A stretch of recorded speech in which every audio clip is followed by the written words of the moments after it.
Les Dagbo vivent en réjouissant ce samedi 15 février 2020.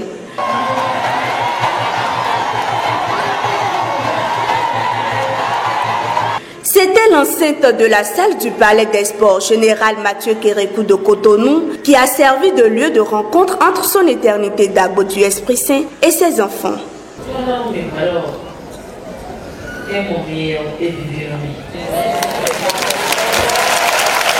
Bonjour. Moi, c'est Dieu Esprit Saint. Je fais appel du ciel et de la terre, Père de Jésus-Christ, époux de la Vierge Marie.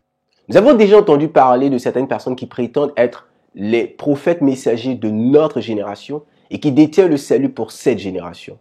Nous avons déjà entendu parler de personnes qui prétendent être Jésus-Christ lui-même, venu sur terre et qui est en train de rassembler ses brebis et par lequel nous sommes appelés à être sauvés. Mais jamais nous avons entendu parler de quelqu'un qui prétend être Dieu le Père fait chair. À plus forte raison, dans l'Église catholique, et encore plus, une jeune dame.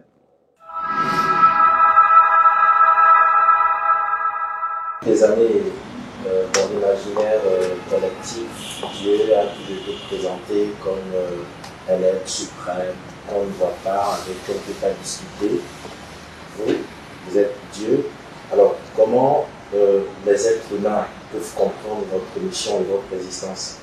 Et le portrait en fait, de votre personnage qui tranche avec le portrait qu'on a connu de Dieu jusque-là. Comment est-ce que les hommes peuvent comprendre ça?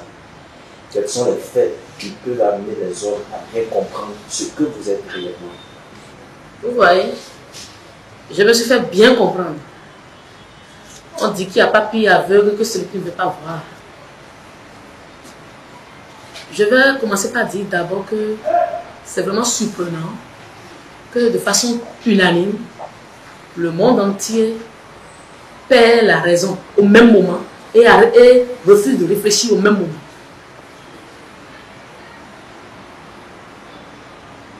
Avec un peu de bon sens, quand on voit Panama, on sait que c'est Dieu. Bon, il y a des évidences. Vous dites que Dieu, on ne peut pas le voir. On ne peut pas parler avec lui. On ne peut pas discuter, on ne peut pas toucher Dieu. Mais, il faut savoir une chose dans le même temps. Dieu, pour communiquer avec ses enfants, il ne prendra jamais la condition d'un animal, ni la forme d'un arbre, pour venir rester parmi ses enfants. Mon fils Jésus-Christ était venu en condition humaine. Il n'était pas un vent. Il ne parlait pas à travers le vent, il était un être humain. On parlait de, quand on parle de Jésus-Christ, on dit vrai Dieu, vrai homme. Et vous, les hommes de ce temps, vous devez savoir une chose. La foi, ce n'est pas ce qui se conçoit. La foi, c'est ce qui ne se conçoit pas. C'est ce que l'homme ne peut pas imaginer, l'homme ne peut pas expliquer. C'est ça qui est la foi. Le jour où tu comprendras ce en quoi tu crois, ce n'est plus ça. C'est ça la foi.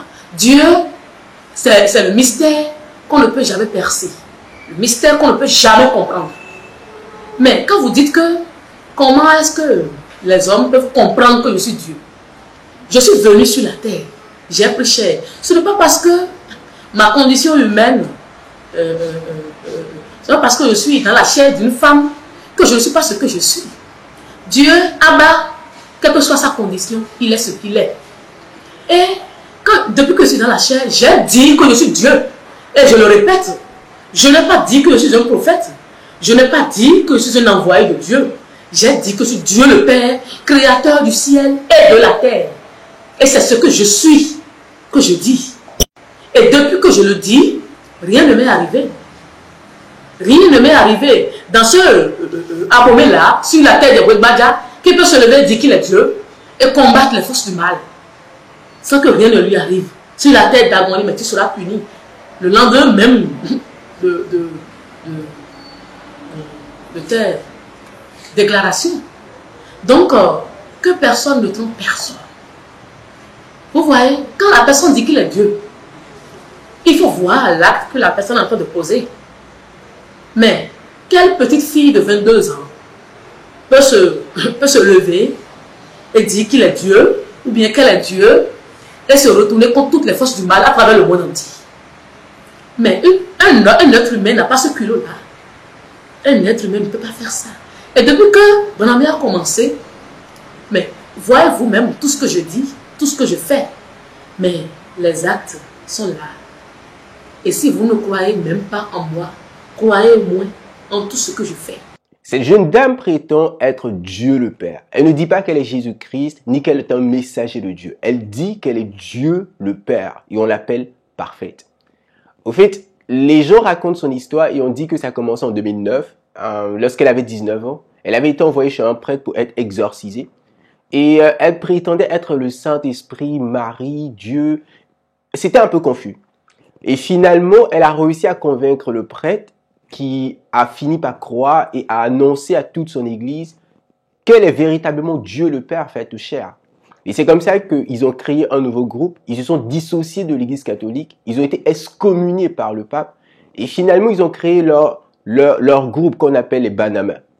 Et aujourd'hui, elle conduit son ministère au Bénin depuis déjà plusieurs années. Et ce qui est vraiment extraordinaire, c'est que elle affirme que s'il existe un autre Dieu quelque part, pourquoi il ne commande pas à la terre de s'ouvrir et de l'engloutir?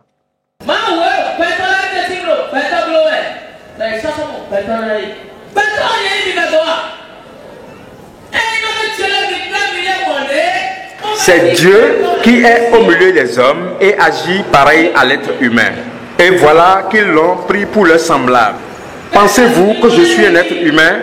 Si vous vous trompez ainsi et croyez que je suis un être humain, c'est ce qui vous a induit en erreur. C'est tout ce qui vous a induit en erreur. Vous les hommes de ce temps, c'est ce qui vous a floué. Je ne suis pas un être humain. Je suis amour absolu. Amour. Cher Dagovi, c'est avec tout l'amour qui est dans mon cœur que je conduis cette mission de Bonhomme. Cher Dagovi, si je vous ai détesté une seule fois, si j'ai pensé une seule fois que vous connaissiez l'infortune ou que votre vie soit un échec, cher Dagovi, et s'il existe un sauveur autre tel qu'ils ont coutume de le dire, s'il existe ailleurs un autre Dieu bienveillant, qu'il ordonne et que la paix s'ouvre et m'avale.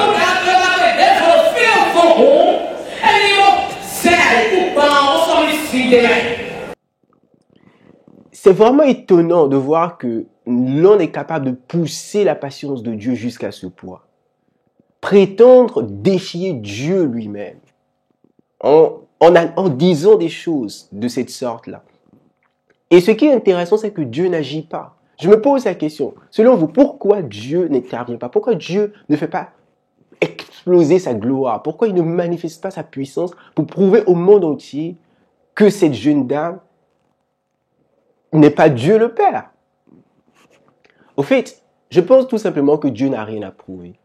Nous sommes dans un conflit cosmique et chacun est libre de manifester, de convaincre, de faire sa politique. Dieu n'a rien à prouver. Et Dieu est patient envers nous.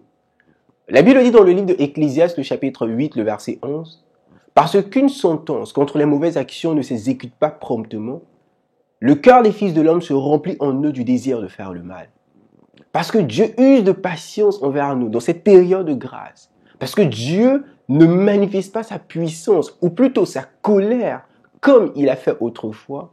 L'on abuse et on est capable d'aller jusqu'à ce point.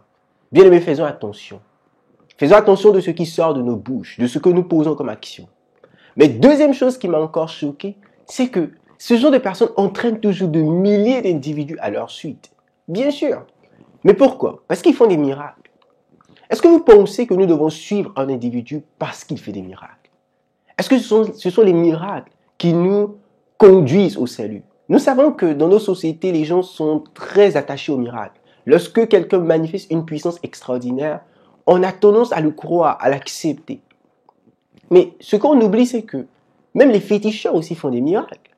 Un féticheur est capable de vous permettre d'enfanter. On le sait. Nous ne devons pas être conduits par les miracles, par la puissance, par la manifestation extraordinaire. Non, non, non. Nous sommes censés être conduits par la parole de Dieu. La Bible dit dans le livre de Actes des Apôtres, le chapitre 4, le verset 11 au verset 12.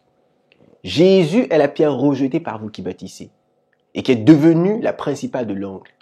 Il n'y a de salut en aucun autre, car il n'y a sous le ciel aucun autre nom qui a été donné parmi les hommes par lequel nous devrions être sauvés. Jésus est le seul par lequel nous avons la vie éternelle. Et c'est ça le plus important.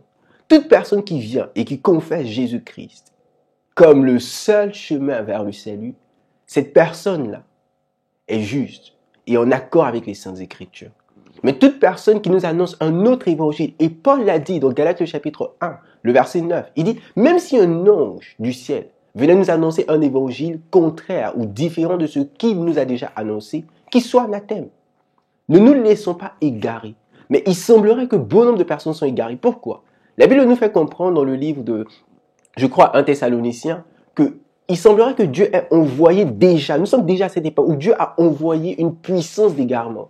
Où tous ceux-là qui refusent d'accepter la vérité, ou tous ceux-là qui refusent de s'attacher à Dieu, Dieu s'est retiré et son retrait entraîne une puissance d'égarement que le diable saisit pour pousser bon nombre de personnes dans la perdition. Bien-aimés, les temps sont vraiment mauvais. Nous sommes véritablement dans les derniers temps. Et ouvrons les yeux, parce que Jésus-Christ est à la porte.